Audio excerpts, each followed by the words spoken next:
हाय, इस मूवी की कहानी भविष्य में साल 2802 में शुरू होती है और इस समय धरती की सारी स्त्रियां एक वायरस के चलते बंजर हो चुकी है। यानी उनके अंदर अब बच्चे पैदा करने की क्षमता लगभग समाप्त हो चुकी है। अब धरती पर सिर्फ पुरुष ही रहते हैं, लेकिन इसी बीच धरती के वैज्ञानिक धरती से दूर एक एंट्रिस नामक नए ग्रह की तलाश कर लेते हैं, जहाँ पर स्त्री और पुरुष दोनों रहते हैं। लेकिन वहाँ पर स्त्रियों का राज चलता है और पुरुषों को गुलाम बनाकर रखा जाता है। अब इसी बीच धरती के वैज्ञानिक यह डिसाइड करते हैं कि एंट्रिस नामक ग्रह पर कुछ एस्ट्रोनॉट को भेजा जाए और वहां से कुछ स्त्रियों को मनाकर धरती पर लाया जाए, जिससे कि भविष्य में इंसानों की प्रजाति धरती पर बनी रहे। अब धरती के दो एस्ट्रोनॉट जैक और एडम उन स्त्रियों को मनाकर धरती पर लाने के लिए एक स्पेसशिप में बैठकर उस नए ग्रह की ओर चल देते हैं। कुछ दिन चलने के बाद जैक और एडम जब उस नए ग्रह के करीब पहुंचते हैं, तभी इनका स्पेसशिप एक अजीब फोर्स के चलते खराब हो जाती है। इन दोनों को कुछ भी समझ में नहीं आता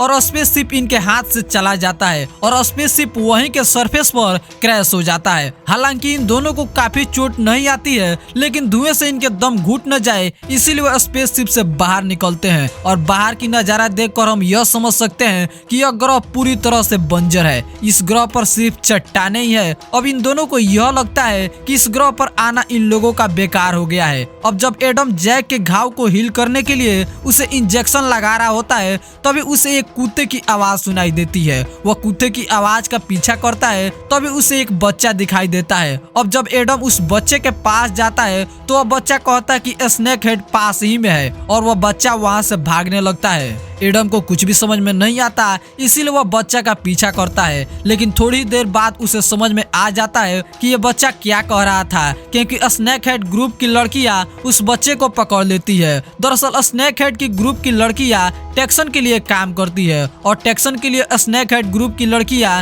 कुछ भी कर सकती है। वह किसी को भी मार सकती है। लेकिन तभी एडम जहाँ पर होता है वहाँ पर भूकंप आता है और एडम जैक को भूकंप नापने के लिए उसके पास कॉल करता है और इसके बाद एडम उस बच्चे का पीछा करते हुए एक टेंपल के पास पहुंच जाता है, जहां पर वह काफी औरतों का ग्रुप देखता है और वहां पर यह समझ जाता है कि यहां पर औरतों का सिर्फ राज चलता है। इसी बीच हम टेक्सन को देखते हैं, जिसके लिए स्नेक हेड ग्रुप काम करता है। यहाँ पर सारी औरतें अपने नाग देवता की पूजा कर रही होती है, जो कि देखने में बहुत बड़ा होता है। इसके बाद स्नेक हेड ग्रुप की लड़कियां उस बच्चे को लाती है अपने नाग देवता को भोजन कराने के लिए। एडम यह सब देखता है और वह बहुत हैरान हो जाता है। इसी बीच जब टेक्सन उस बच्चे को अपने नाग देवता के लिए बलि चढ़ाने को कहती है, यह सुन उस बच्चे की बहन, जिसका नाम डब होता है, वह टेक्सन ग्रुप की लड़कियों से लड़ने लगती है। इसके बाद हम उसके नाग देवता को देखते हैं, जो कि इन लोगों पर अटैक करता है और स्नेक हेड ग्रुप की एक लड़की को जिंदा ही निगल जाता है।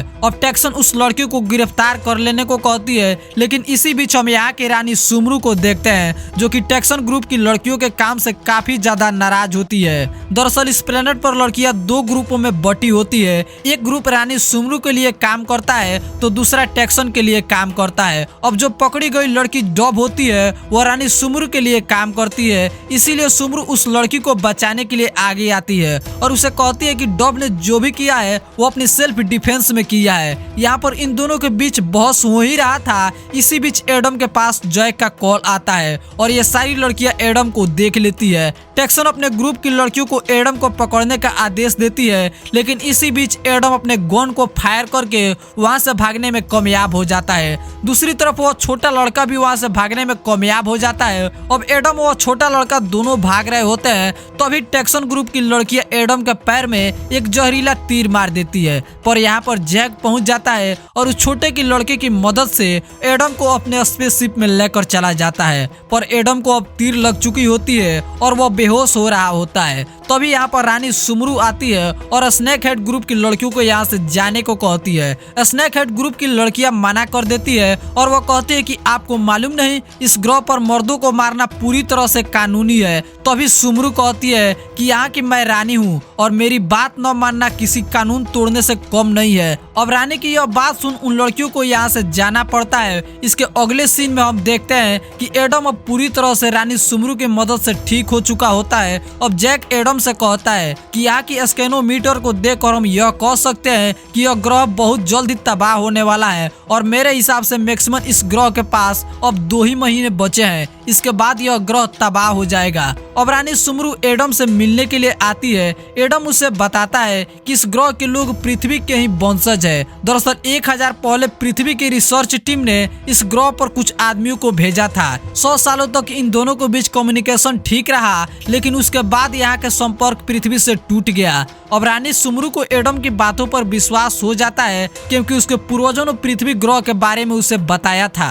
अब सुमरू टेक्सन के बारे में बताती है कि टेक्सन शाही परिवार से आती है और वह यहाँ की रानी बनना चाहती थी, लेकिन यहाँ के लोगों ने मुझे रानी चुना। लेकिन अब टेक्सन अपना ग्रुप बना रही है और यहाँ की रानी बनना चाहती है। इसके बाद सुमरू एडम को एक गुफा से बाहर ले जाते हुए एक खदान में ले जाती है, जहाँ पर मर्दों को गुलाम बनाकर उसे काम कराया जा रहा था। अब सुमरू एडम को बताती है कि यहाँ पर मर्दों को काम कराने और सिर्फ बच्चा पैदा करने के लिए इस्तेमाल किया जाता है, और जो भी मर्द उसे मना कर देते हैं तो उसे मार दिया जाता है। यह सुन एडम को बहुत ज्यादा गुस्सा आता है और सुमरू को उल्टा फुल्टा बोलने लगता है, जिससे कि सुमरू एक फाइट एडम को दे देती है। अब सुमरू एडम को जब गुफे के जरिए ले जा रही होती है, तभी वहाँ पर टेक्सन ग्रुप हमला बोल देता है और सुमरू को सारी टीम को मारकर एडम को लेकर चला जाता है। टेक्सन जब एडम को देखती है तो उसे अपने ग्रुप में शामिल होने को कहती है, लेकिन एडम उसे साफ मना कर देता है,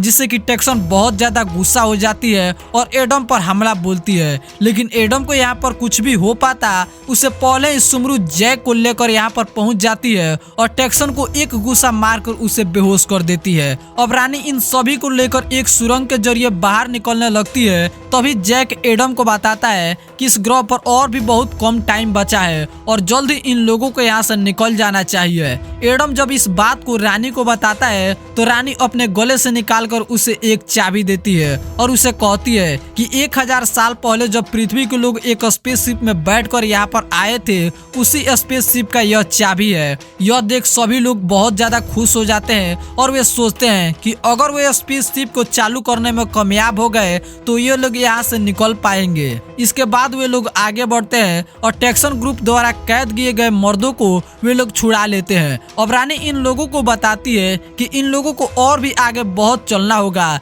जिसके बाद वे स्पेसशिप इन लोगों को मिलेगा। वे लोग चलते हैं और आखिरकार वे स्पेसशिप के पास पहुंच जाते हैं, लेकिन तभी यहाँ पर टेक्सन अपने ग्रुप को लेकर आ जाती है और इन दोनों ग्रुपों के बीच फाइट शुरू हो जाता है, जिसके बाद एडम अपने हथियार से टेक्सन ग्रुप की बहुत सारी लड़कियों को मार डालता है और आखिरकार लास्ट में टेक्सन ही अकेली बचती है।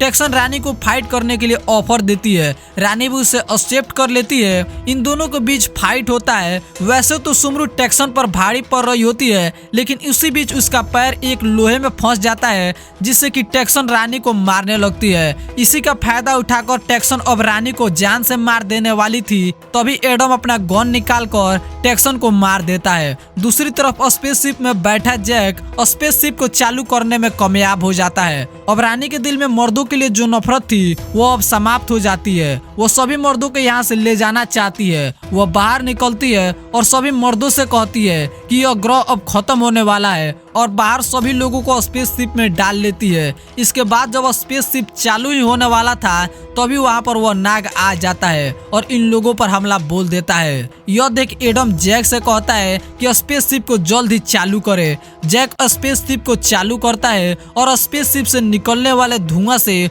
वह नाग मारा जाता है। इसके बाद हम देखते हैं कि सभी लोग उस स्पेसशिप में बैठकर एंट्रिस ग्रह से पृथ्वी ग्रह की ओर चल देते हैं और इसी के साथ यह मूवी यहीं पर समाप्त हो जाती है।